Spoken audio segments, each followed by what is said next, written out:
em tesouraria, é uma coisa assim, uma caixa preta, né? E eu sou um cara meio enjoado, né? Então eu chego ao ponto de abrir o balanço do banco e olhar linha por linha. Porque é público, inclusive. É público, como é que esse dinheiro se movimenta, o que ele está fazendo e tal. E eu entendi isso e acabei desenvolvendo uma metodologia minha para atender uma necessidade minha. Né? Na verdade, uma necessidade do próximo, né?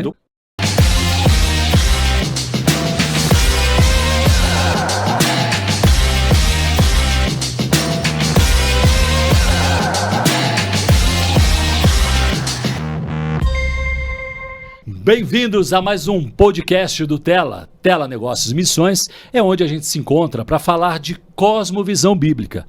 É como o cristão faz negócios com a lente ajustada do Espírito Santo para manifestar o reino de Deus nos negócios e através dos negócios. E aqui a gente sempre traz um especialista, uma história profunda que manifesta como misturar negócios e missões, como que a gente faz isso tudo ao mesmo tempo, de forma íntegra, né, como disse, manifestando o reino de Deus e não separando as coisas.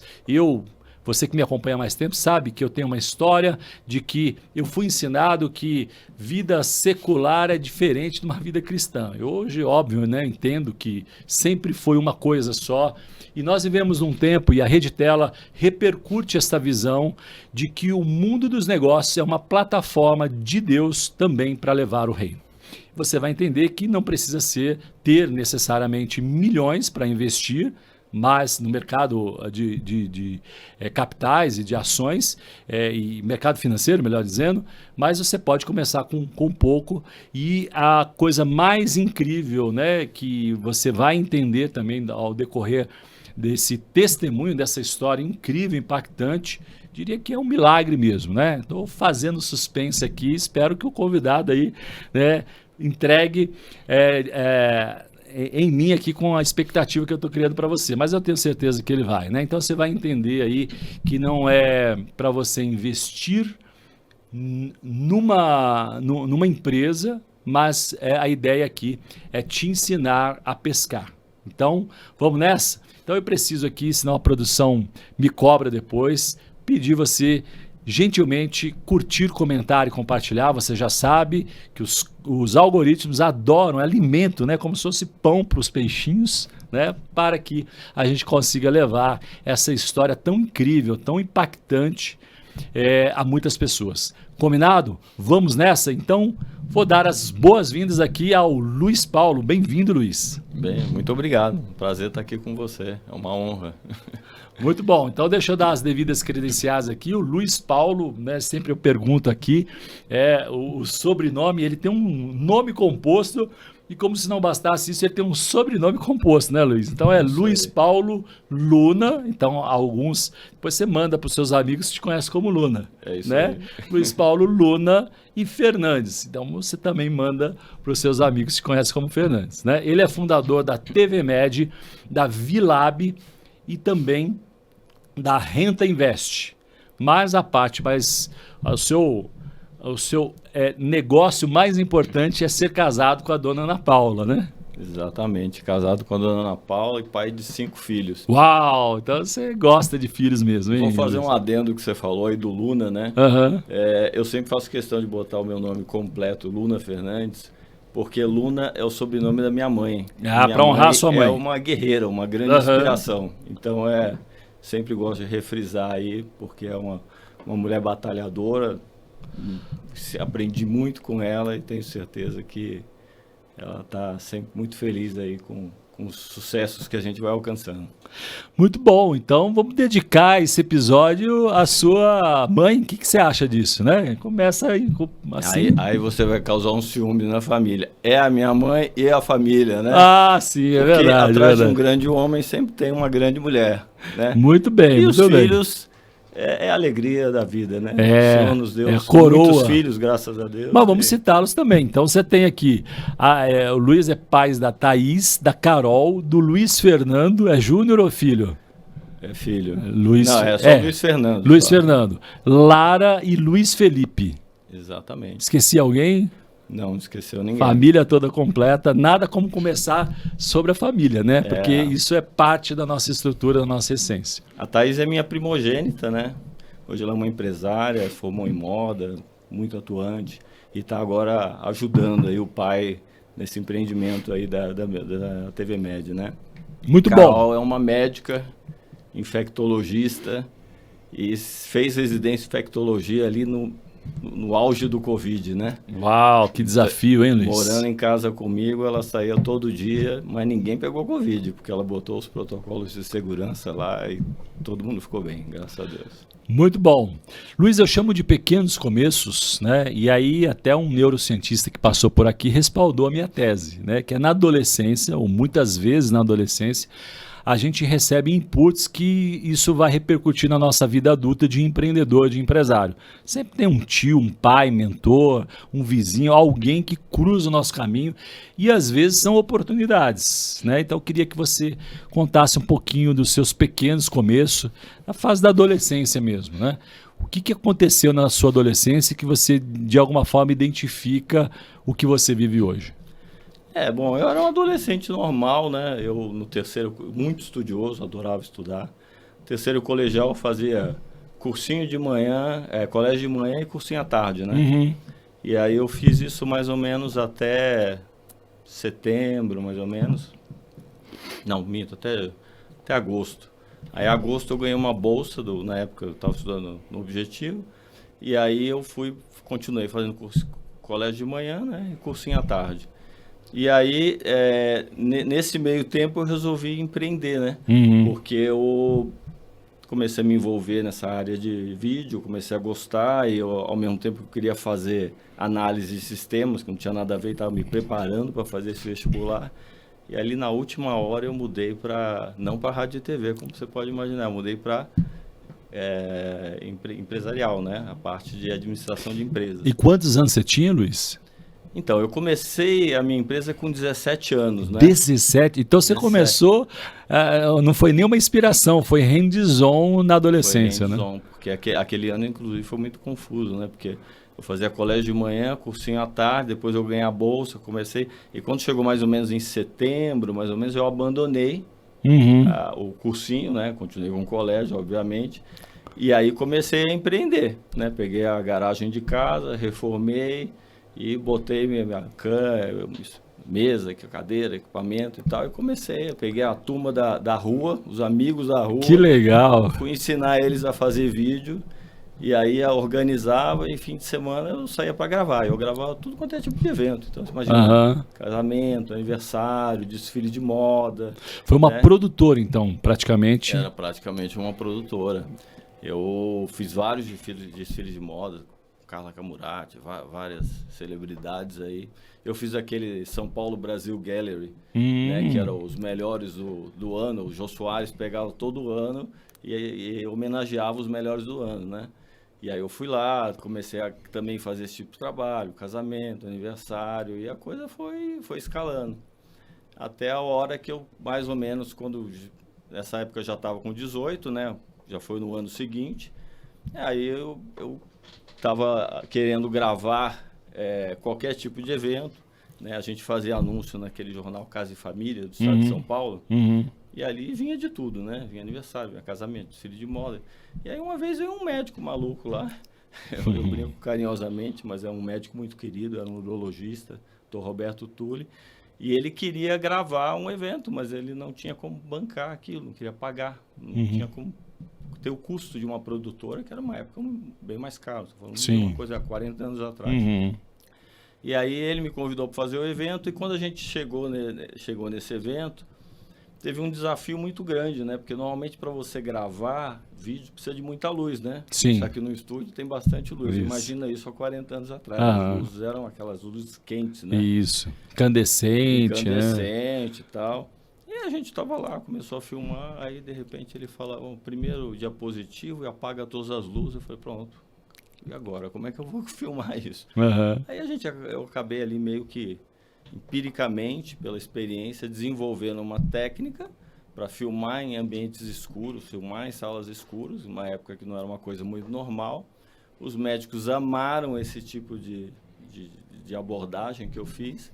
E ali começou a crescer. Ali o meu terceiro evento já foi um congresso mundial. Uau! Você diria que a TV Med, então, sua primeira empresa, nasceu ali dessa generosidade, vamos dizer assim, em atender uma necessidade do cliente, é isso? Exatamente, porque eu pensei, como ele não tinha como bancar os custos, eu falei, vamos tentar dividir esse custo entre os participantes, né? Então vamos tentar vender ali os vídeos e ver o que é. Mas você imagina, era uma loucura, né? Acho que teve a mão de Deus ali, porque você querer vender algo em que as pessoas muitas vezes nem videocassete tinham, né?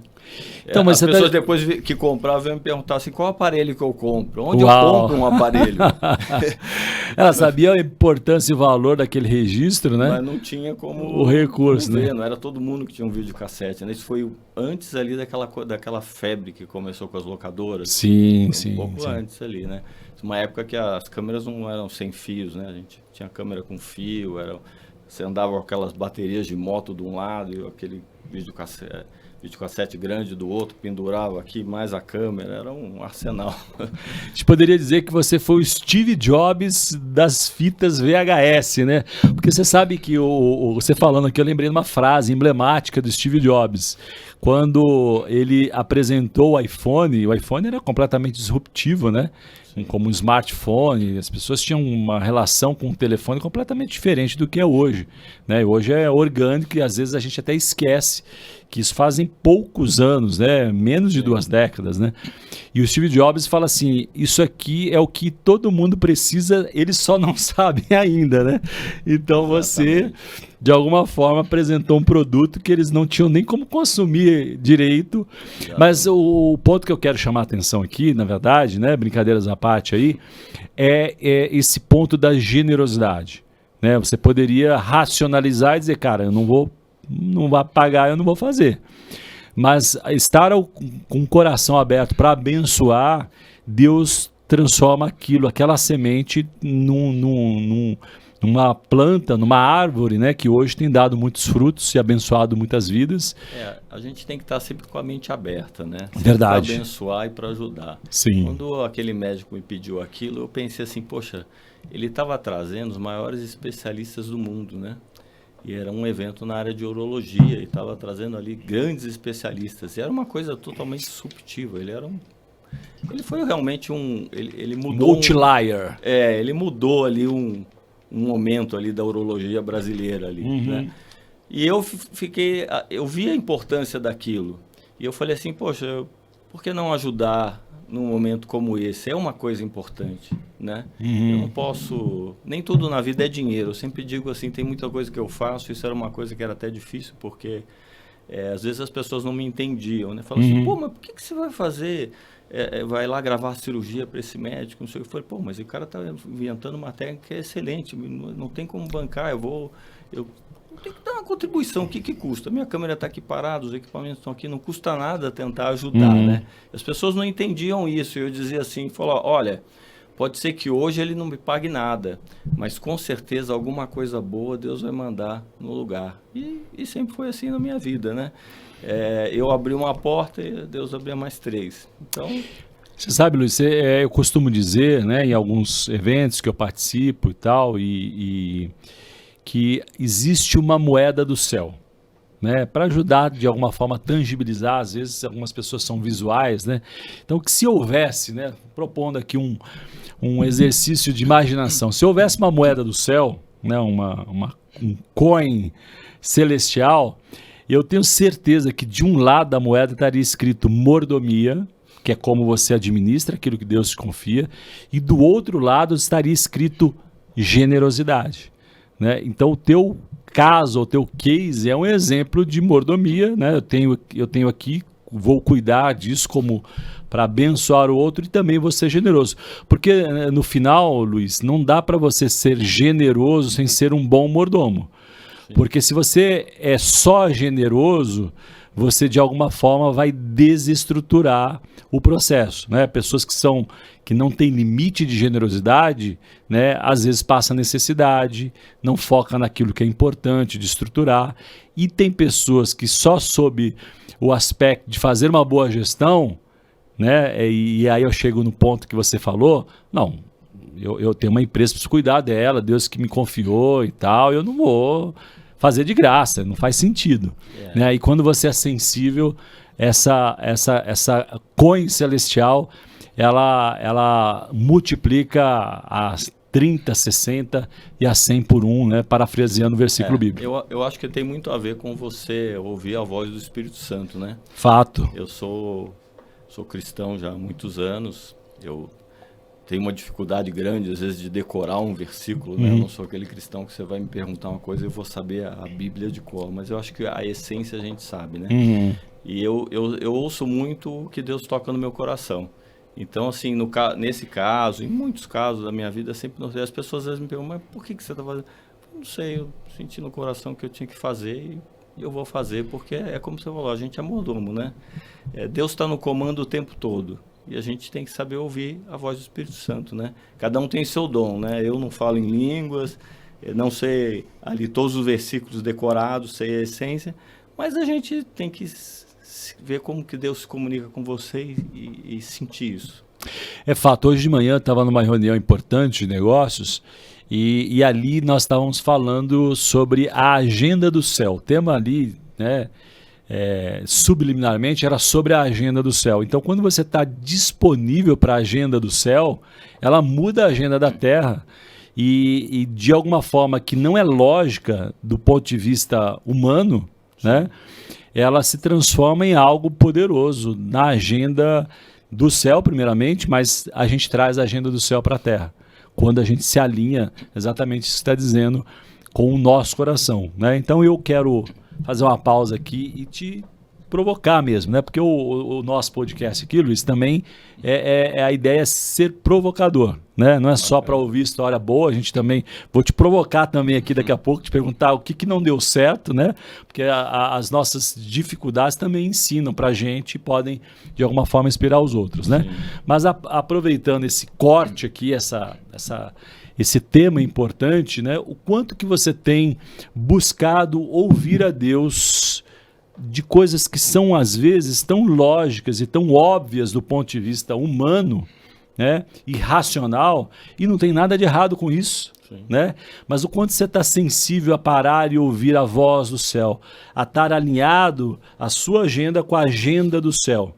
E a provocação que eu faço aqui, que muitas vezes a agenda do céu vai mudar, ou pode mudar, o rumo do teu negócio. Né? Se for ali com um coração sincero, né? Não estamos falando de uma troca, e isso é a essência de Deus. Né? Eu tenho filhos adolescentes, você conhece os meus filhos, e o que eu ensino para eles, entre tantas coisas, mas nesse ponto sirva as pessoas como Deus nos olha. Deus não pede nada em troca. Deus não quer te levar para uma igreja XYZ. Deus não quer nem que você seja religioso, não é verdade? Sim. Ele quer que você ame o próximo como a si mesmo. Esse próximo não está necessariamente dentro da sua cadeia, da sua classe social, né? E às vezes ele não está nem ao alcance das suas possibilidades financeiras. Mas, de novo, quando você está alinhado sensivelmente ali, com uma audição ativa, né? E como você aí nas suas palavras disse, com o seu coração disposto a ouvir, né? Interessante essa coisa que você coloca, né? O coração também tem um ouvido, né? Então quando a gente percebe isso é contra a lógica humana, né? A gente pode tentar não ouvir ou fingir que não ouviu, mas a gente sente, né? A gente sente que aquilo é certo e que você tem que fazer. É você ir treinando essa sensibilidade para fazê-la o melhor possível, né? E naquele caso que a gente estava contando, foi muito engraçado, porque naquele evento eu estava lá, consegui criar aquela disrupção, fazer uma coisa bacana, que os médicos gostaram e tal. E o pessoal ficou tão satisfeito que ele já me indicou para um outro evento. Aí eu já fui para esse evento. E esse me indicou para outro, e meu terceiro congresso já era um congresso mundial. Uau! E aí dali eu fui ganhando projeção, né? Eu sempre digo assim, que quando a gente fala de área médica, e contando como iniciou a história, é muito você querer ajudar, mas às vezes nem sempre financeiramente é tudo isso. Mas aí Deus abriu outra porta, né? Porque ele me colocou ali no meio da indústria farmacêutica, né? Então, a indústria tinha condições de bancar e pagar o custo disso, né?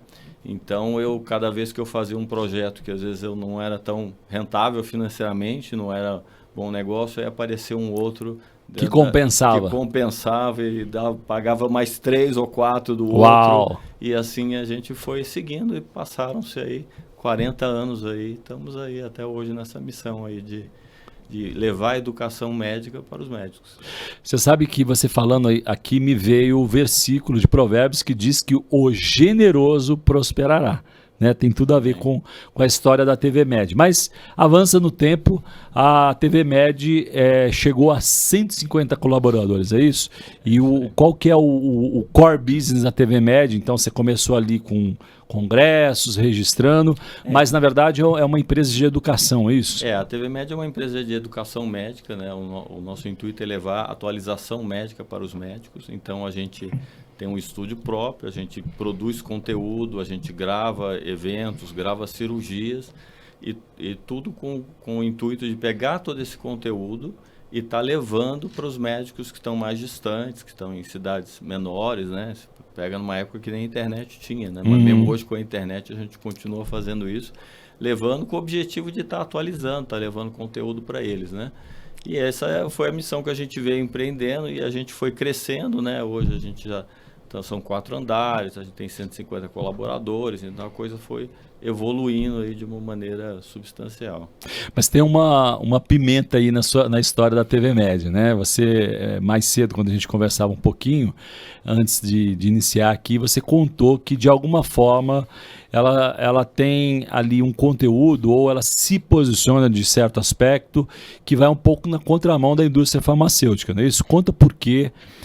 Não no sentido de levantar polêmica, né, gerar aí enfim, um barulho, mas muito mais ali na questão de posicionamento de uma empresa de valores do reino, que é tudo que a gente fala aqui, negócios e missões se misturando, né? O posicionamento é assim, todo o conteúdo que a gente leva para o médico, a gente não deixa que a indústria farmacêutica interfira nesse conteúdo. Então, quando eu pego uma palestra, um médico vai no estúdio, uma cirurgia, a gente pega aquele conteúdo exatamente como ele é. A gente até permite, às vezes, que a indústria patrocine com um logo no início, apoio e tal. Mas, necessariamente, o que está no conteúdo não está favorecendo aquela empresa, né? Ela está entrando ali como apoio mesmo, né? Porque a gente sempre achou que era importante que o médico, quando ele estivesse adquirindo aquele conteúdo educacional, não tivesse nenhum viés de conflito de interesse nenhum. Falar, estamos falando mais do laboratório A, B ou C. A gente não está falando de laboratório, não. Nós estamos falando de técnicas, e técnicas que são usadas hoje e mostrando a visão de cada médico. E mesmo dentro desse conteúdo, às vezes tem a visão de um médico A que pensa de um jeito e o médico B pensa de outro. E aí não cabe a gente dizer o que está certo ou o que está errado. A mim cabe levar a informação para que as pessoas possam aprender e tirarem suas próprias conclusões. Muito bom, você tem um testemunho, né, através aí da TV Med, você tem um testemunho de um médico, eu queria que você contasse um pouquinho, porque realmente é impactante essa história. Isso foi um caso engraçado, né, a gente estava com uma funcionária e ela estava falando com esse médico sobre um conteúdo. E aí ele começou a fazer muitos elogios para a empresa, né? Falou, TV Med é isso, TV Med é maravilhosa, TV Med é assim, TV Med é assado. Aí ela meio que saiu do script e falou assim, desculpa a curiosidade, mas por que o senhor é tão grato assim à TV Med? Por que o senhor ama tanto a empresa, né? Ele falou assim, talvez vocês nem saibam do porquê. Mas teve um congresso lá acho que era na área de urologia, se eu não me engano, e ele falou exatamente com essa palavra. Eu acho que sobrou espaço na fita e vocês colocaram a minha palestra ali. E eu, graças a isso, a palestra principal era de um médico muito famoso, muito conhecido, internacional. E aí ali no final vocês colocaram uma palestra minha. E a partir disso eu passei a ser convidado para dar aula no Brasil inteiro e até fora do Brasil. Uau! Eu fiquei bem conhecido, né? E eu sou muito grato pela TV Med, por essa essa oportunidade que vocês me deram de ter voz aonde eu não tinha voz. Muito bom, entendeu? muito Então, bom. Aquilo mostrou para mim que, na verdade, eu estava no caminho certo, né? Eu pensava, quando eu comecei, assim, que cada médico que eu conseguisse levar o conteúdo, cada médico que eu atualizasse, na verdade, era uma vida salva. Sim. Né? Porque se eu estou ajudando a que esses médicos tenham um conhecimento melhor, eu estou indiretamente ajudando a salvar vidas. Né? Sem dúvida. Essa sempre era a minha missão. Eu participando, né, desse processo. Né? Eu falava isso para os funcionários, o trabalho de vocês é muito importante, porque às vezes você está mandando um conteúdo lá para uma cidade lá no interior, que você não sabe nem o nome, e às vezes o cara é o único médico da cidade. E aí ele comprou um conteúdo lá e às vezes com aquele conteúdo ele aprende e salva uma vida.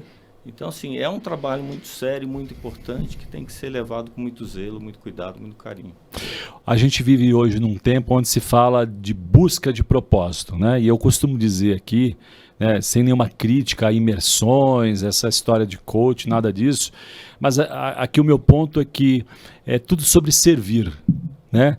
Acho que o propósito maior do cristão é como eu, através do meu servir, eu transbordo na vida do outro, que é um pouco disso que você está dizendo, né? E aí você vai fazer isso através de uma TV médica, você vai fazer isso através da tecnologia, como é a boa parte das empresas que eu estou envolvido, e de tantas outras coisas, mas no final é sobre servir o próximo, né? É como você, no teu negócio, está em missão com Deus para alcançar e para abençoar. Não é verdade? Bom, Luiz, a gente sabe que no mundo dos negócios também nem tudo são flores, né? Né, coração cheio, a Bíblia diz que a boca fala que o coração está cheio. Então eu muitas vezes cito aqui os meus filhos, já são quase que um co-host aqui do podcast, né? Então eu ensinando eles de que a vida cristã, o texto, Jesus diz, né? No mundo tereis aflições.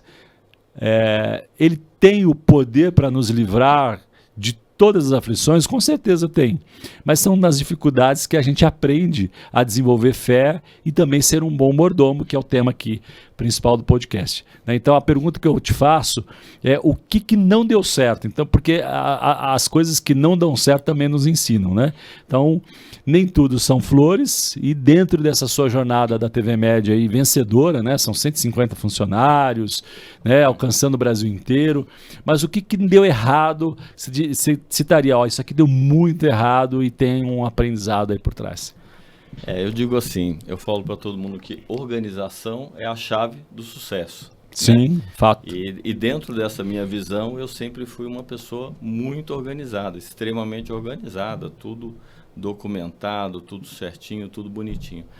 Mas o que não deu certo é que eu aprendi uma lição que não adianta só você ter tudo organizado e documentado.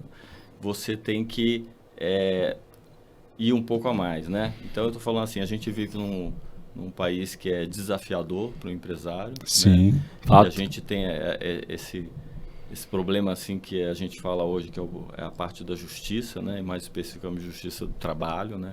Que é extremamente desafiador, né? A gente tem que ter muita organização.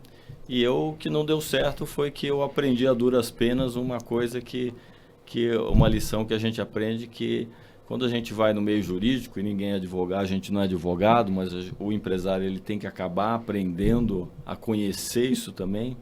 E uma das coisas que eu aprendi a conhecer chama-se primazia da realidade. Primazia da realidade. Primazia da realidade. Pô, você fala, o que é isso, né? Pois é, você pode estar numa causa trabalhista com tudo documentado, você tem todos os documentos assinados, tudo bonitinho, tudo certinho, mas se uma pessoa, às vezes mal intencionada, né, um ex-funcionário ou uma pessoa que tem algum tipo de interesse ali naquela lide ali, ela for lá e mentir, né, aquele testemunho ele tem um peso maior do que um documento assinado. É o que eles chamam na Justiça do Trabalho de primazia da realidade, né?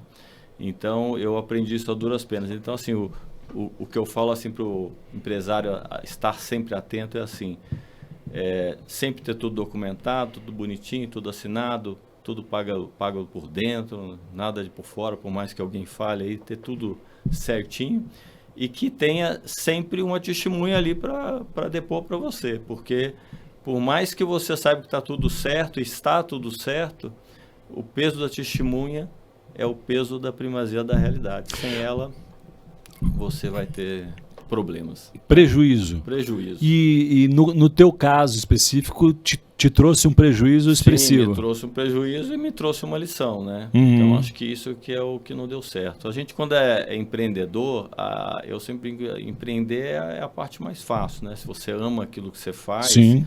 Empreender é a parte fácil, né? A parte difícil é tudo que está fora do nosso ambiente. Que não está dentro do core business, né? E às vezes é isso que faz a diferença, né? Então é a parte jurídica, uma crise, essas coisas é que parte tributária, entender disso. Né? Você pega aí um coronavírus, são coisas que não...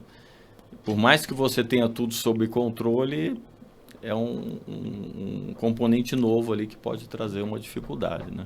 Tem uma lição intrínseca aí que eu queria jogar um pouco mais de luz sobre ela, e eu acho que ela tem um quê de serviço público mesmo, né?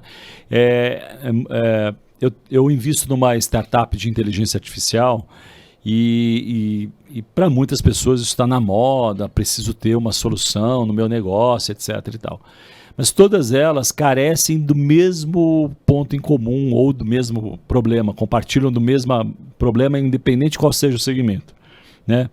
Você falou mais cedo aqui dentro dessa história a importância de estar organizado. Sim. Né? Mas estar organizado é só uma parte do processo, né? Então, o problema mais comum nos cases de desenvolvimento de negócio da área de inteligência artificial se chama organização. Esse é o maior detrator de um resultado positivo de um projeto. Porque se você não tem dados de qualidade ou dados estruturados, a inteligência artificial vai dar qualquer resposta, né? Porque está ligado a com que você alimenta. Mas eu diria aqui, né, aproveitando a sua experiência, para reforçar a importância do empresário entender que ele não tem que ser só bom no core business, ou seja, no centro daquilo que ele se propôs a fazer como negócio. Então, quando você é dono, você também tem que ser um pouco de advogado, um pouco de contador, entender disso. E eu tenho uma experiência para compartilhar com a nossa audiência aqui, que no começo lá do meu primeiro negócio, a coisa começou a dar muito certo. E tem a dor do crescimento, né? Então, todo crescimento adolescente ali, quando começa a crescer, começa a sentir dor na perna, dor nas costas, e a gente vai entender com o médico que isso faz parte, o osso está esticando, não está expandindo e tal. E a minha primeira dor de crescimento, Luiz, ali há muitos anos atrás, no primeiro negócio, foi na área contábil. Eu não entendia nada de contador, da parte contábil, e aí você, né, ali, principiante, posso colocar assim, bom, mas eu estou pagando o contador, então o contador vai me dar a solução, né? E esse é o ponto, né? Não dá para terceirizar, óbvio que você não vai sentar e recolher o imposto, calcular, não é sobre isso, é mais entender como isso funciona, até para validar se o que ele está fazendo está em linha com o teu negócio. Sim. Porque no final do dia, você que entende do seu negócio, ele é um prestador de serviço. E aí, né, fazendo o match aqui com a história da inteligência artificial, é muito comum, raramente eu participo de algumas reuniões lá, mas quando eu participo no sentido de parar para dar alguma consultoria ou mentoria, eu vejo que o possível cliente chega assim, olha, eu vou deixar você aqui com os meus funcionários, né, que eu estou ocupado para tudo. Se o dono não sentar e não dizer o que ele espera da ferramenta, o funcionário não tem uma visão holística do negócio. Sim. Ele não consegue enxergar o futuro. A visão é do dono, não é do funcionário, por mais que ele seja bem intencionado, bem pago, né? E aí estamos falando de empresas pequenas e médias, porque as grandes já têm um rito, tem um outro viés, né? Uma outra interpretação disso tudo. Essas questões que eu estou colocando aqui já são dadas da largada. Ele não vai botar energia, dinheiro, se não está estruturado pelo menos a cozinha de casa, né? Sim. Então isso está dizendo é muito importante, que é a importância de você jogar junto, né? Entender do teu negócio, mas entender como empreendedor tudo aquilo que está à volta. O empreendedor ele tem que aprender de tudo, né? De tudo um pouco. O seu core business é o mais fácil. Tem que ser especialista no core business, mas tem que ser generalista em outras você tem que entender competências de marketing, tantas. Né? De vendas, de jurídico, você tem que entender um pouquinho de tudo ali, porque por mais que você tenha profissionais ali para executar e estar acompanhando, se você não sabe o que está acontecendo, fica difícil você saber se está certo ou está errado. Fato. E se a condução está correta. Bom, Luiz, essa história da TV Med é incrível, né? Como que de uma oportunidade de poder servir alguém, né?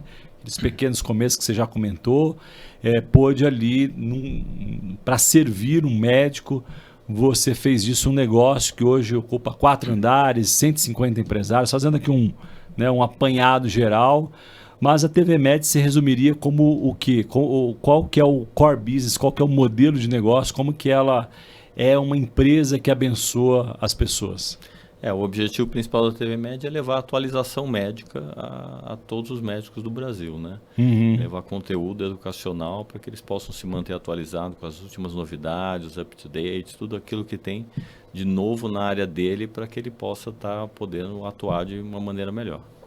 Você entende que dessa forma você participa da grande comissão de abençoar vidas na área de saúde ou até de salvar, porque imagino que o conhecimento, né, de um médico, ele pode ser determinante para salvar uma vida ou outra.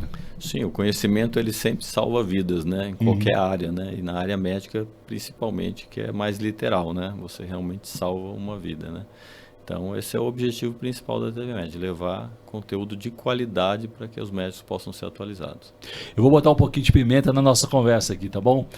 Mais cedo a gente falava e você comentou um ponto que para alguns pode parecer polêmico. Nosso objetivo aqui não é criar polêmica, embora, né, no início aqui eu falei aí que você vai revelar aí o código que os bancos não querem saber, então você continua com a gente aí para entender do que nós estamos falando e confirmar que é verdade isso, né, que é possível entender, ter um outro olhar sobre investimentos. Mas ainda falando sobre a TV Med e dentro dessa pimenta aí, né, você disse que se posiciona de alguma forma que contrária à indústria farmacêutica, porque de alguma forma você está envolvida, né? A indústria farmacêutica ela está amalgamada, né, com a indústria médica. É quase impossível dissociar uma coisa da outra.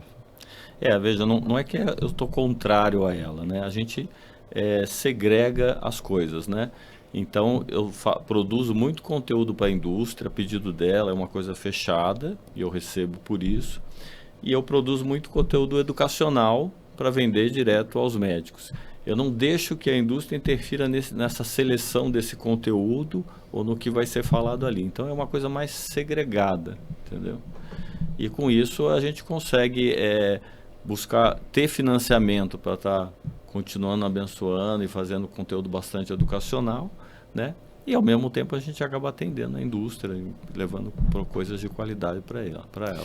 Mantendo a integridade do seu chamado, porque no final do dia é um chamado, né? Através, entendo que da TV Med você consegue também participar dessa bênção que é a saúde tão necessária, né? A saúde é um pilar estrutural. Imagino que Deus, sentado ali do seu trono de glória, certamente a área da saúde é uma das áreas que ele olha com uma atenção, porque isso faz com que a pessoa viva, morra, viva bem, viva mal, e tudo aquilo que está de alguma forma envolvido, né? Eu destacaria também, não diminuindo as outras áreas, mas para mim a área da saúde, a área da educação, ela é tão transversal na base da sociedade, né? Que se talvez o cristão tivesse que escolher ou pensar uma área que impacta e abençoa vidas, está aí duas, com certeza, áreas que transformam a vida das pessoas, e sem falar de religião, né? Mas demonstrando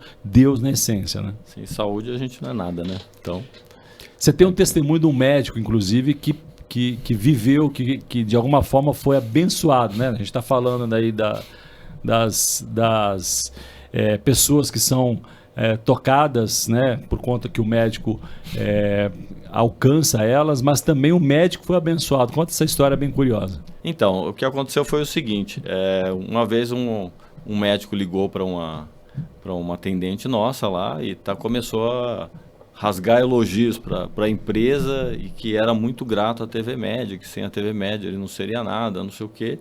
E ela ficou meio incomodada com aquilo, falou, mas por que o senhor gosta tanto assim da TV Med, né?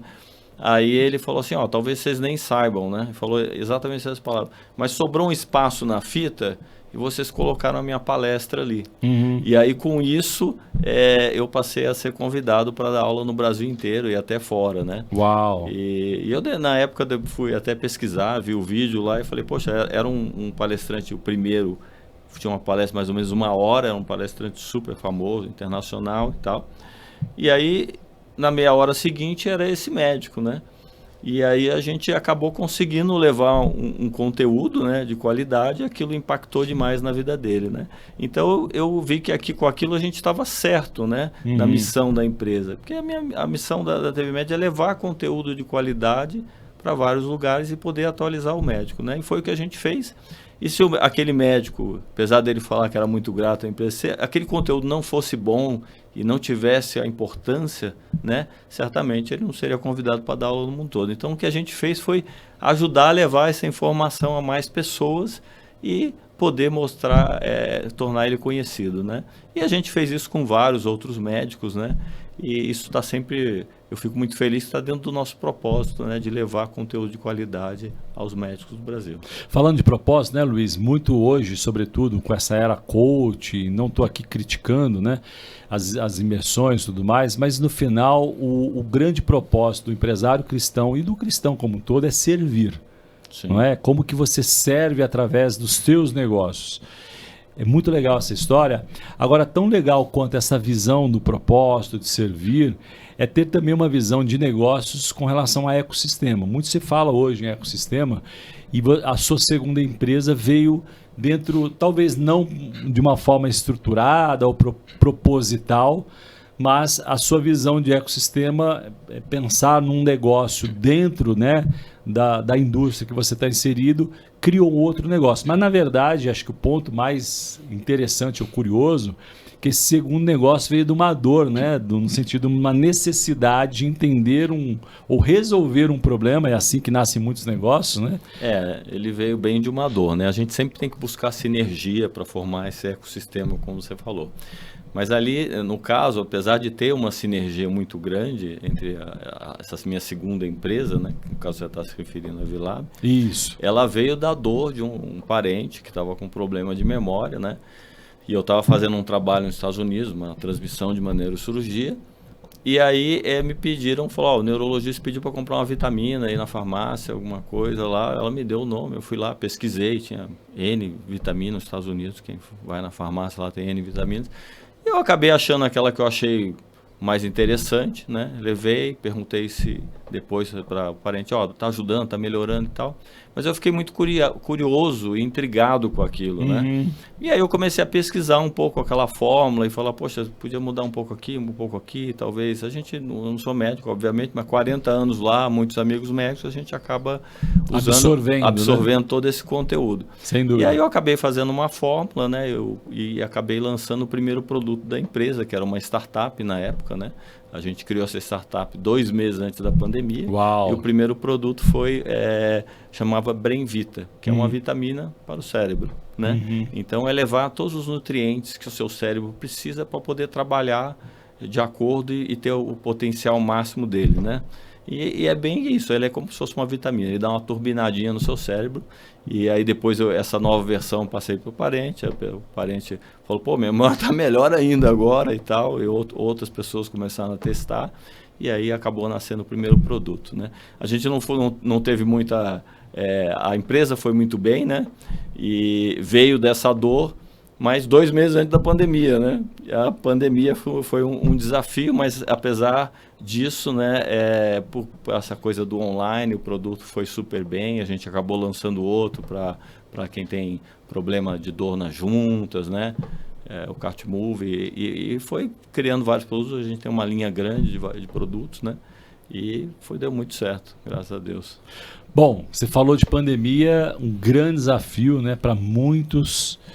E aí, né, inicialmente eu falei sobre o download do céu aqui. Então vou retomar desse ponto aqui, Imagino que para muitas pessoas, muitas empresas deixaram de existir, outras passaram a existir, né? Mas a sua terceira empresa, a Renta Invest, ela vem de uma forma, eu diria que sobrenatural. Conheço a tua história, a história da sua vida, né? Conheço um pouco também desse mercado de investimento, que tem muita espuma, muita venda né, de sonho, muito canto da sereia. Mas, de alguma forma, você chama isso eu apelidei aqui, mas você acredita que Deus te deu algo diferenciado. Eu estou dizendo isso, né, para reforçar que você é um cara que gosta de estudar, de entender uma série de coisas, mas foi uma percepção que não veio necessariamente de um livro ou da área acadêmica, né? Foi algo uma compreensão a partir de uma outra dor que você observou. Eu queria que você contasse qual que foi essa dor, mas não necessariamente uma dor sua, e o poder da empatia, né? Da generosidade. Quando você pensa no teu próximo, aí Deus se manifesta. Você tem razão, não veio de um livro, nada disso. Na verdade, veio de uma dor, né? Eu ali, quando a gente começou-se a pandemia, né? Ninguém sabia como a coisa ia evoluir. A gente fazia ali 300 eventos por ano e fomos a zero. Uau! Né? Talvez tenha sido uma das indústrias mais impactadas da indústria de eventos. A indústria de eventos foi uma das mais impactadas, né? Tanto é que teve passeata lá, que eles brincam, passeata dos cases, né?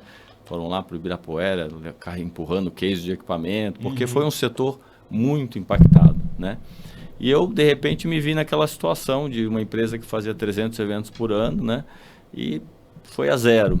A gente fez várias transmissões online, alguns eventos ficaram online, mas não tinha a mesma magnitude, né? Sem dúvida. E eu tinha ali 150 colaboradores, e aí eu pensei, falei, poxa, como é que eu vou fazer? Eu tive amigos da área que simplesmente mandaram todos os funcionários embora. Eu tenho um conhecido que ele mandou todos os funcionários embora, pegou a Harley Davidson dele, foi passear de moto e falou, bom, quando a coisa voltar eu retomo. Eu não tive essa coragem. Eu virei para minha esposa e falei assim, olha, eu não consigo deitar a cabeça no travesseiro à noite e dormir sabendo que eu vou mandar um monte de gente embora, pessoas que eu fui no aniversário, no casamento, eu batizei a filha, eu falei, eu não tenho condições de fazer isso. Houve várias iniciativas ali do governo da época, mas foram todas coisas paliativas, elas não representavam a realidade do que estava realmente acontecendo, né? E aí eu pensei naquele momento e falei, poxa, se eu não quero mandar ninguém embora, então eu vou ter que começar a vender aquilo que eu conquistei ao longo de uma vida, né? Eu falei, poxa, também não é a solução, também acho que não é justo, eu não sentia que isso também era o certo. E aí eu pensei, poxa, quem que ganha dinheiro nesse mundo, não importa qual a situação, né? Sim. Banco. O banco, ele ganha dinheiro com a economia bem, a economia mal, não importa o cenário que está, eles sempre ganham dinheiro. E eu pensei assim, pô, o que esses caras fazem para ganhar tanto dinheiro assim, né? Eles fazem operações de tesouraria, né? Eles estão ali sentados em cima de uma montanha de dinheiro literal, ali na tesouraria dele, e ele tem que movimentar aquele dinheiro. E quando ele pensa em movimentar aquele dinheiro, ele tem duas coisas em mente. Ele pensa, primeiro eu tenho que manter o meu dinheiro atualizado ao longo do tempo. Então, se eu tenho 100 mil hoje, daqui a um ano eu tenho que ter 115 mil reais. Então, fala, porque se o dinheiro vai perdendo valor ao longo do tempo, as pessoas falam assim, poxa, mas está 15%, então, sei lá, a minha está rendendo 12% ao ano. É pouco a diferença, 3% ao ano, mas em 10 anos são 30%. Uau! Então, a ideia de juros compostos. Juros compostos, a pessoa não pensa nisso. E o banco, ele entende muito bem isso. Né? Então, ele fala, bom, o primeiro passo é manter meu capital atualizado ao longo do tempo. E o segundo é fazer esse capital gerar dinheiro a mais. Então, ele joga aquele dinheiro na tesouraria dele e faz mais 2%, 3%, 4%. Então, eu pensei comigo, falei, bom, se eu conseguir entender esse mecanismo e fazer isso da mesma maneira, eu consigo gerar um dinheiro suficiente para manter essa estrutura, né? Evitar de mandar esse pessoal embora e conseguir aí avançar. E foi o que eu fiz. Eu comecei a estudar, aí entrou os livros, né? Estudei muito, porque quando a gente fala em em como os bancos investem, em tesouraria, é uma coisa assim, uma caixa preta, né? E eu sou um cara meio enjoado, né? Então eu chego ao ponto de abrir o balanço do banco e olhar linha por linha. Porque é público, inclusive. É público, como é que esse dinheiro se movimenta, o que ele está fazendo e tal. E eu entendi isso e acabei desenvolvendo uma metodologia minha para atender uma necessidade minha. Né? Na verdade, uma necessidade do próximo, né? Do que próximo. É manter as famílias. 150 famílias, aí em torno de 500 pessoas, talvez, aproximadamente, que se você não tivesse este cuidado, não só estariam, né, numa situação difícil meio à pandemia e provavelmente não conseguiriam outro emprego, né? Exatamente. E foi com esse intuito que eu fui. Então eu pensei, bom, se eu faço, mantenho o meu capital atualizado, mantenho a Selic ali, pelo menos o rendimento da Selic, e eu consigo fazer mais 1 a 3%, nós estamos falando em fazer de 25% a 45% ao ano. Uau! Então, aí você tem um capital que banca. E foi o que eu fiz, eu me dediquei a fazer esse negócio, e aí, fazendo isso, eu fui equacionando o problema, né? Mas aí a gente tem muitas pessoas próximas, né? Você está entusiasmado, as pessoas começaram a me perguntar e tal, e eu fui ensinando também, meio despropositado, sem propósito nenhum ali. Eu te ensino, eu faço assim, faço assado. Eu fui ensinando aquela metodologia, né? E aí aquilo foi avançando, até a hora que surgiu a necessidade de começar muita gente me chamar e perguntar. E aí eu resolvi fazer um curso, né? Que é Você falou, opa, peraí, tem uma forma de exponencializar essa ajuda, né? Exatamente, porque quando começou a terminar a pandemia, com os eventos começaram a voltar e eu comecei a ficar mais ocupado. Então eu já não tinha mais aquela disponibilidade para estar ali ensinando. Eu estava em casa o dia inteiro, eu gosto de trabalhar, então eu ajudava um, ajudava o outro. Então eu tive que começar a não ter esse tempo. E as pessoas, poxa, mas eu estava indo tão bem aqui com seus ensinamentos, você precisa me ajudar, né? Falei assim, então vou fazer um curso aí para você aprender. Aí surgiu o curso, Aprenda a Investir como os bancos e ganhe como eles, né? E aquilo começou a escalar, né? Porque as pessoas quando pensam em investimento, é uma coisa engraçada, né? Tem duas coisas que me chamam muita atenção, né? Nessas épocas que eu tenho até hoje ensinando. Primeiro, as pessoas não se atentam a quanto está rendendo a carteira dela ao longo de um ano. Que normalmente elas terceirizam isso, né? Mas mesmo que você terceirize, né? Você tem que primeiro entender como funciona essa indústria. Fato. Né? Então, assim, você chega para qualquer e pergunta assim, quanto rendeu a sua carteira nos últimos 12 meses? As pessoas não sabem, simplesmente não sabem. E eu já vi casos assim que eu falei, poxa, mas vai lá, procure saber, depois você me liga para a gente ver. Então eu vi carteira lá que estava rendendo 6, 7, 8, 9, 10% ao ano numa Selic de 15%. Né? Ou seja, então você imagina, em 10 anos o cara está perdendo 50% do valor. Uau. Então isso já é um problema grave, né? O cara não se preocupar quanto está rendendo. E a outra é que a pessoa, todo mundo fala assim, eu quero viver de renda. Todo mundo quer viver de renda, né? Não tem quem não queira viver de renda. Aí o cara põe 100 mil lá, passa um ano, tem 115 mil, sacou 15 mil, fala, vou viver de renda. Mas ele esquece uma coisa que é importante, que o banco, a indústria não te conta, né? Que é o seguinte, a maior parte do que está dentro da taxa Selic é a inflação. Sim. De juros reais, você tem ali de 7% a 8% no máximo. Não dá para viver de renda com 8%. E esse que é o pulo do gato. A pessoa saca os 15 mil e ela tem a impressão que o dinheiro está diminuindo ao longo dos anos. E está mesmo, porque ele está tirando os juros mais o principal.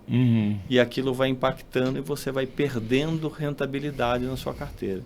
Então, a base do curso é entender como você manter o seu capital atualizado e como você gerar essa renda extra. E mais do que isso, é entender como o mercado funciona. Porque quando a gente fala em mercado financeiro, a gente não entende como funciona, né? Então, por exemplo, você vai lá e vai falar com, não vou citar nome de empresa, mas qualquer corretora aqui, você tem a figura do que eles chamam de gerente, o assessor de investimentos, né? O assessor de investimentos é um nome bonito, foi criado, né? Sim. Mas, na realidade, a profissão regulamentada na CVM não é assessor de investimentos, é AAI, Agente autônomo de investimentos. Eu já te dei a dica falando, se ele é autônomo, ele não tem salário. Sim. Se ele não tem salário, como que ele ganha dinheiro, né? Ele ganha o seu dinheiro, né? Ele ganha o seu dinheiro. Um pedaço dele, pelo menos. Ele ganha a comissão sobre os produtos que ele indica. Sim. E quando a gente fala de mercado financeiro, essa comissão vai de 0,5% até 6% ao ano. Isso aí pode ser que esteja rentabilidade aí, né? Provavelmente parte da sua rentabilidade é retirada, né? E ele vai ganhar. E aí vem aquele problema, né? Na hora de você indicar o produto, você pode indicar o produto A ou o produto B. Mas pelo ponto de vista de quem está ali precisa e autônomo, qual produto ele vai te indicar? Aquele que paga uma comissão maior. Sim, né? claro. Não dizendo que todos os profissionais são assim. A gente tem muita gente honesta no mercado financeiro, muita gente séria. Mas fica a maioria tentado, talvez, né? A maioria talvez opere assim. Não vou dizer a quantidade exata, né? Mas a pessoa fica tendenciosa. Ele pode levar R$2.000 de comissão, pode levar 6. É uma decisão difícil, né? É muito quem é cristão, provavelmente escolheria 2, mas quem não for, não sei. E também não desmerecendo se é cristão ou não. Depende muito da pessoa, né? Então, eu sempre falo assim, é importante você aprender a gerir o seu próprio dinheiro, porque ninguém vai gerir o seu dinheiro melhor do que você mesmo. Então, uma das bases do curso é ensinar você a gerir o seu próprio dinheiro, porque você sabe quão foi difícil ganhar aquele dinheiro, quanto você lutou para conseguir aquele dinheiro. Logo, você vai ter um carinho e um cuidado diferente de quem não teve o mesmo suor. Total. Que está ali só para dizer, põe aqui ou põe ali. Então, assim, você tem que aprender a gerir o seu dinheiro para que você possa ter um controle maior sobre isso. Você não precisa adorar investimentos e entrar muito a fundo, né? E eu, baseado nessa necessidade de pessoas próximas que foram me pedindo, eu acabei criando um método simples, né? Que ele precisa ali de 1 hora a cada 15 dias para poder ver se os parâmetros que eu ensinei estão de acordo e seguir aquilo, né? Isso através de uma metodologia bem simples, né? Que é pegar toda aquela linguagem do mercado financeiro, que ela propositalmente confusa, né? Eles usam termos que a gente não entende. Eu vou botar você num fundo long e short. As pessoas às vezes não sabem nem o que é long, quanto mais o que é short. O brasileiro médio nem fala inglês, né?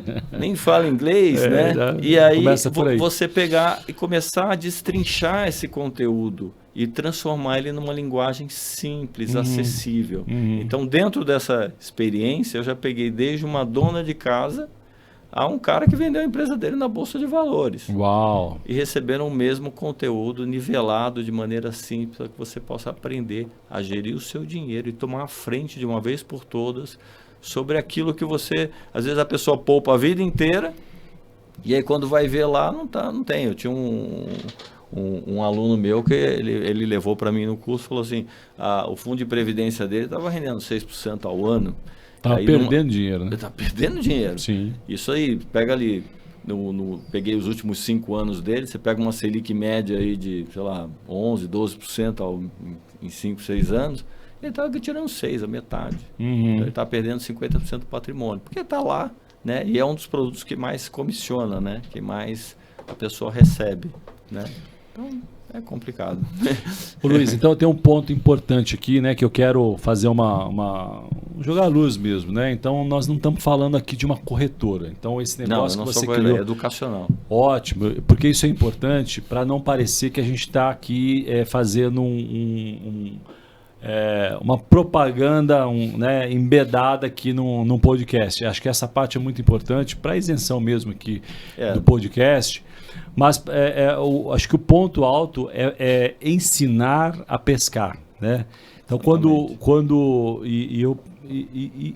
tudo bem, né? Eu respeito, né? Acho que o corretor, o agente, qualquer que seja o nome aí, ele precisa trabalhar, é uma profissão, né? Dentro ali de um parâmetro ético, é digna, né?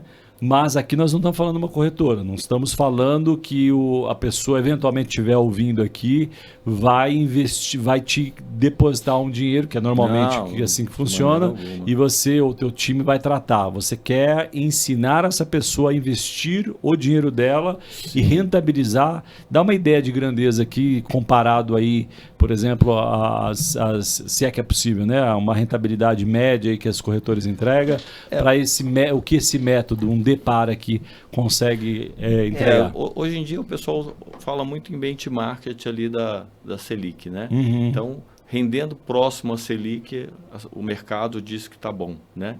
Então, a gente está falando ali entre 13% e 15%, porque tem banco que não paga 100% do CDI, uns pagam 110%, e aquele que paga 110%, às vezes já é um banco que tem mais arriscado. Olha aí o Banco Master, aí, que está com esses problemas todos. Sim. E os bancões mesmo acabam pagando ali 95%, 96%, 97%, 98% do CDI. Então, o benchmark seria próximo a isso. Então, se você fizer ali um pouco a mais, né? Então, fez 25% ao ano, você fez praticamente quase o dobro da Selic. Uau! Então, e esse método ensina a como fazer isso? Exatamente.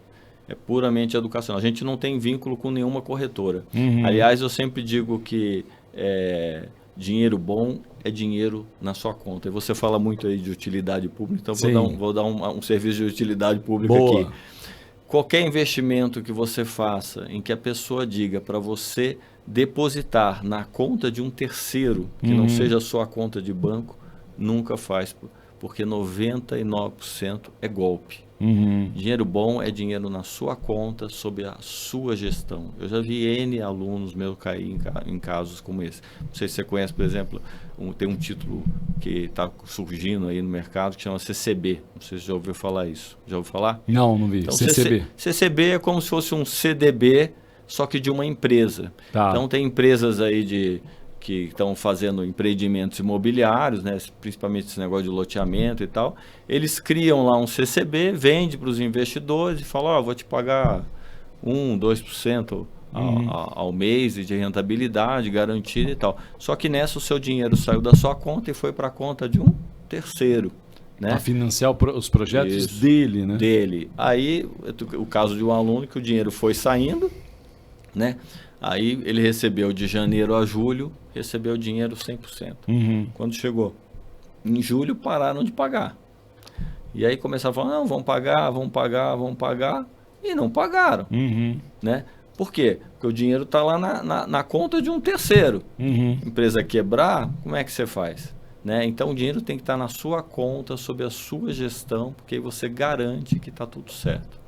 Entendeu? Ô Luiz, e tem um outro ponto de atenção aí, que os bancos também eles botam uma pressão, né, para não dizer um medo, né, no sentido de invistam com a gente, né, que é uma operação segura, mas aí é o pulo do gato invertido, né, se é que a gente pode dizer assim, porque é seguro, mas você perde dinheiro, né, no final do dia você...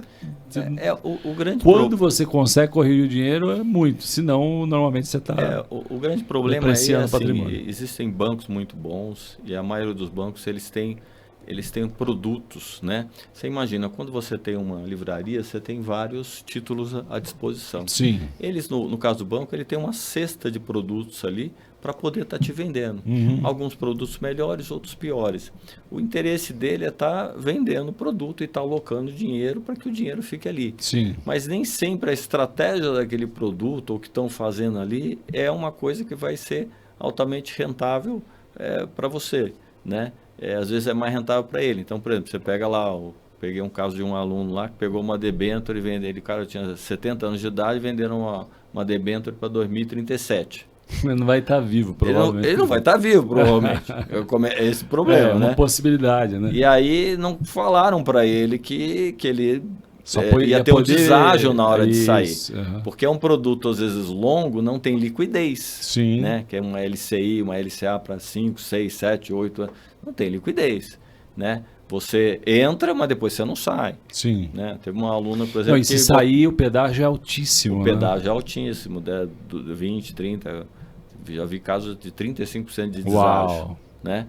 E outra, às vezes você vai investir numa debênture e às vezes você ter por um prêmio pequenininho a mais. Você não vai ganhar 0,20, 0,30 a mais por mês ali para correr um risco que se aquela empresa quebrar, como é que você faz? Né? Pega o caso da Light lá, né? Que entrou em recuperação judicial. Então tinha um aluno meu que tinha lá um valor de fase de 100 mil e aí no dia seguinte que ela entrou em recuperação judicial só tinha 30% do valor, né?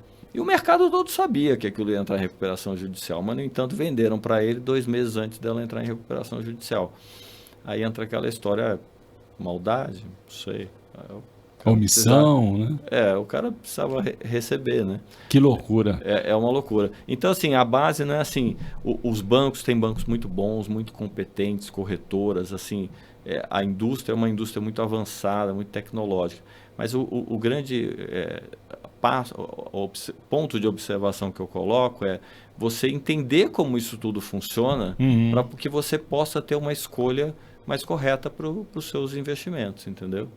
Ou traduzindo aqui num português da vila, né, que a maior parte do rendimento fique no teu bolso, não no banco, né? Exatamente. Eu acho que é mais ou menos isso que se propõe ao curso, né? É isso aí. Ô Luiz, então você citou aí dona de casa e empresário, então não tem ali para fazer esse curso, não precisa ser só empresário. Imagino que a maioria seja empresário por conta de disponibilidade de recursos, certo? A gente já entrou na minha sala de aula lá, desde empresário, engenheiro, médico, qualquer um que tenha tido sucesso ao longo da vida e acabou conseguindo juntar um capital, né? E sonha em viver de renda, né?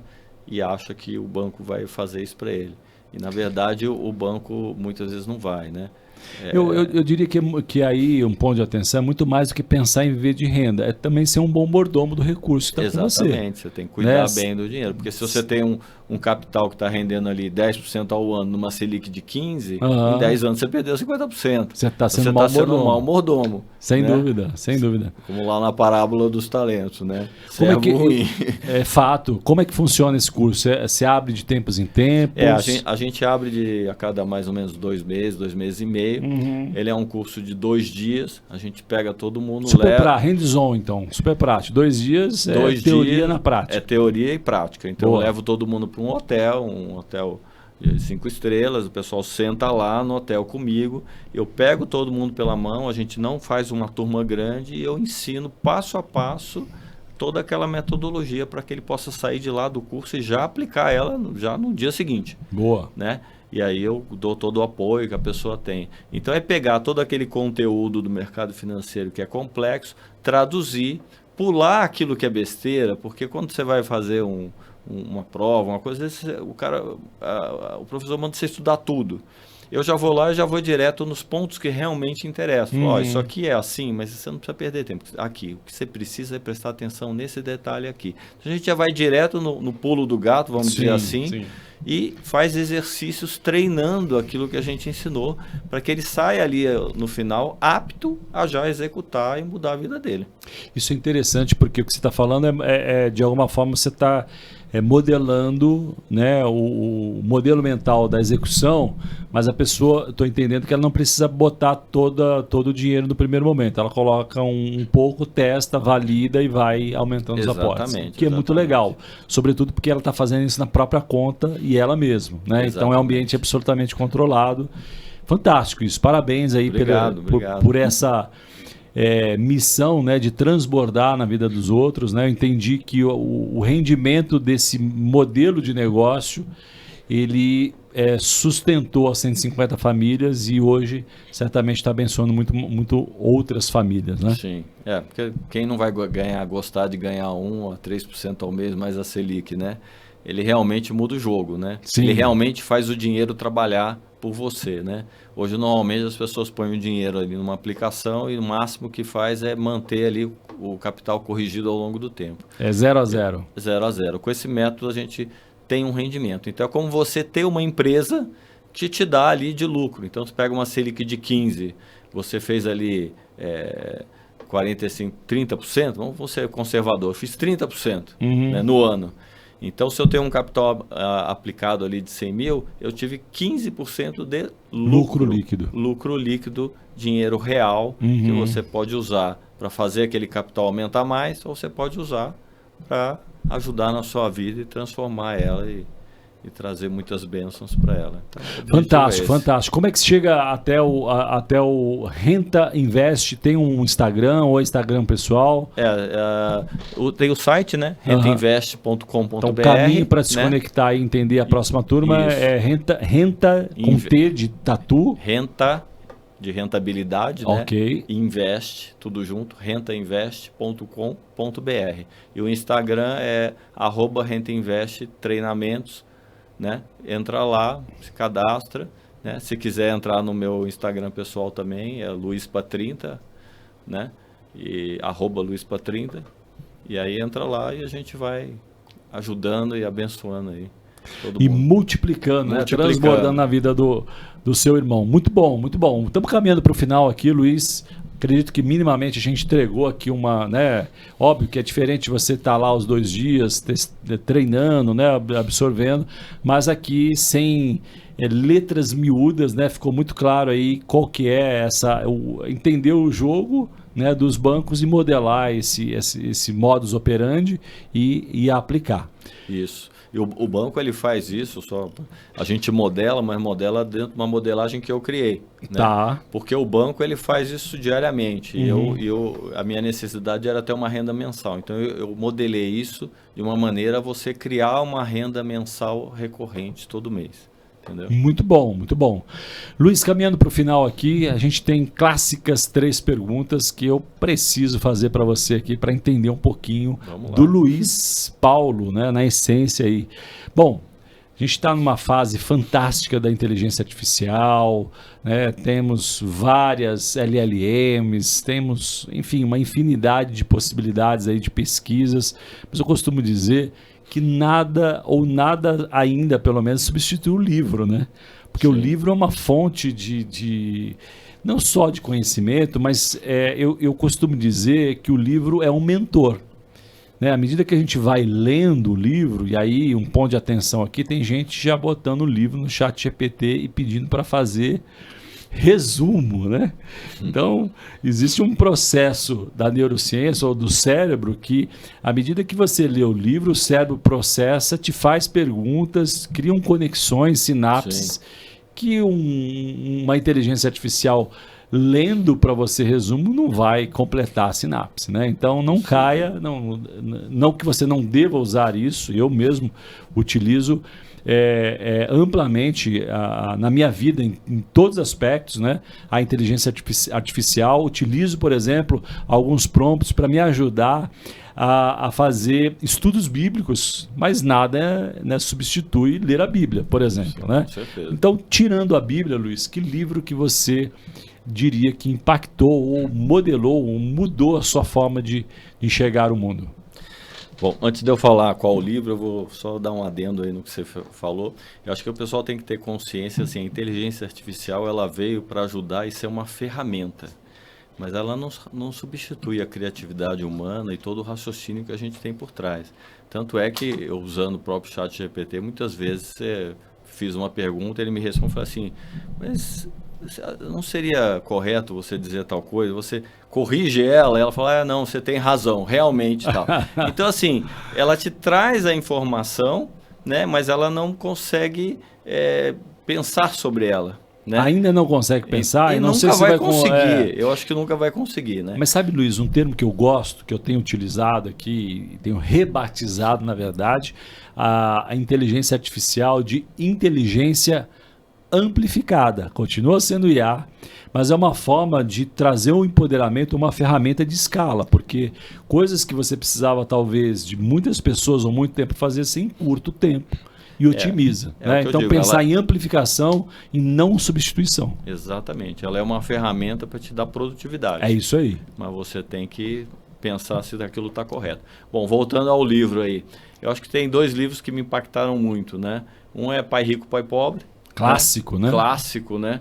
Que você começa a ver que em vez de você criar despesas para a vida, você tem que começar a criar ativos e receita, né? Isso para mim foi um impacto muito grande, mudou a minha visão. Eu meio que empiricamente já pensava dessa maneira. Então, quando eu li o livro, é como se eu estivesse lendo e falo assim, poxa, era exatamente assim que eu pensava, então estava certo. Estou no caminho certo, ou pelo menos bateu o carimbo, né? Bateu o carimbo, né?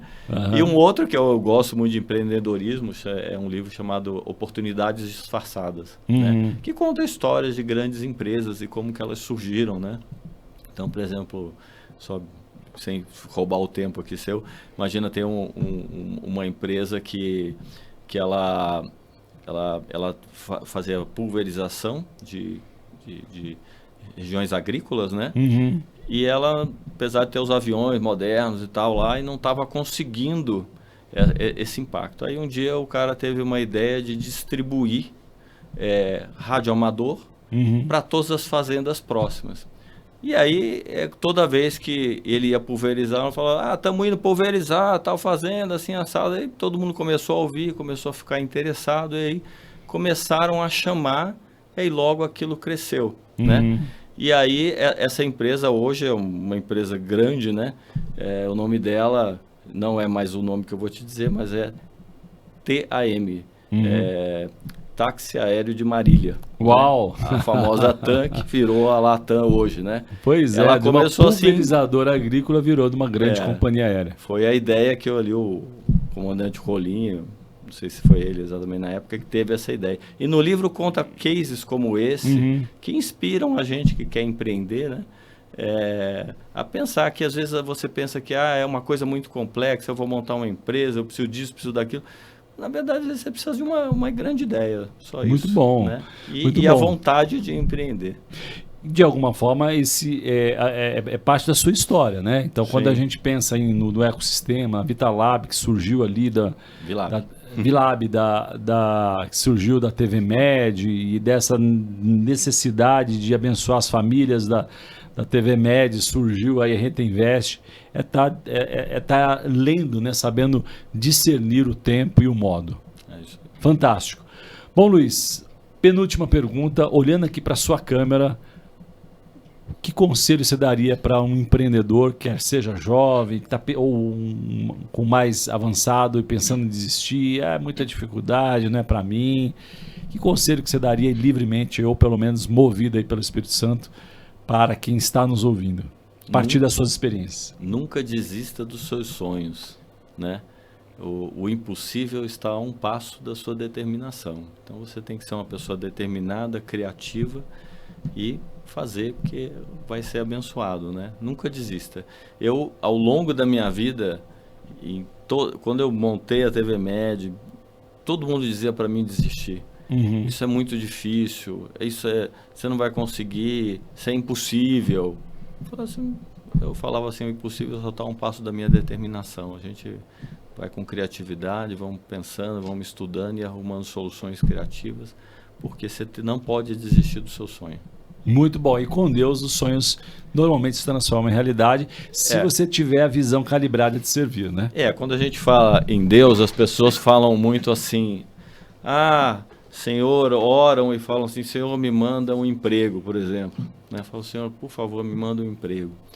Mas aí depois, cadê o emprego, né? Eu acredito muito numa frase que eu sempre digo assim, que vigiai e orai, né? Então não adianta só você orar, você tem que vigiar também, né?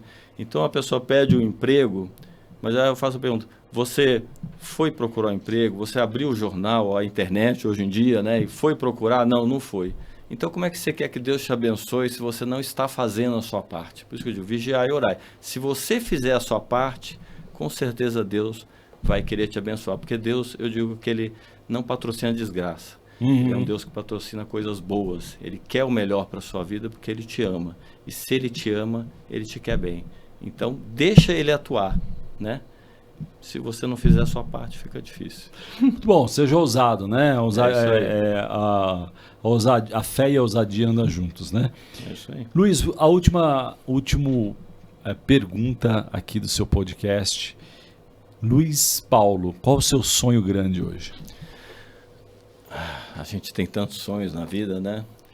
Mas acho que o meu sonho hoje é tentar impactar o maior número de pessoas e ajudar o maior número de pessoas que eu conseguir através dos meus negócios, das minhas empresas e poder levar alguma coisa que realmente seja relevante e possa ajudar elas, né? Seja na TV Med, levando educação continuada e ajudando a salvar uma vida, seja na Vilab, levar um produto de qualidade para que a saúde dela melhore, e seja na Renta Invest, ensinando a ela como investir o dinheiro corretamente para que ela possa ter uma rentabilidade maior e possa usar esse dinheiro de uma maneira mais que possa trazer mais coisas boas, né? Não é dinheiro por dinheiro, mas é dinheiro que você possa usar para abençoar a sua vida e tudo que você quiser abençoar o reino de Deus. Excelente, porque no final, sucesso é muito mais do que lucro financeiro. É sobre impactar vidas e glorificar a Deus através daquilo que você foi chamado para fazer. Muito obrigado pela sua audiência. Não esqueça de curtir, comentar e compartilhar esta história aqui que certamente pode abençoar muitas vidas. Obrigado pela sua audiência. O que você está fazendo por vocação? Você precisa entender qual a sua vocação. Indo ou ficando, vá para aquilo que Deus quer que seja feito. Você não vai ficar rico porque teve uma boa ideia simplesmente. Você vai ficar rico porque tem um propósito. Minorias, é o que eu chamaria de mercados étnicos. Agronegócio, água, tecnologia, globalização. Eu sugeriria a área da sustentabilidade. Por que as empresas têm investido tanto em sustentabilidade? Será que não é pela fidelização dos consumidores? O que tem se desenvolvido mais rapidamente, categorias como moda, como saúde e beleza, como casa e decoração. E finalmente a área de energia. Nós estamos diante de um cenário em que a gente tem as mudanças culturais e tecnológicas muito importantes. Essa mudança de cenário tem desafiado a igreja a ter conhecimentos específicos e saber utilizar essas ferramentas para a glória de Deus. O Tela Masterclass é, para mim, exemplar nesse sentido.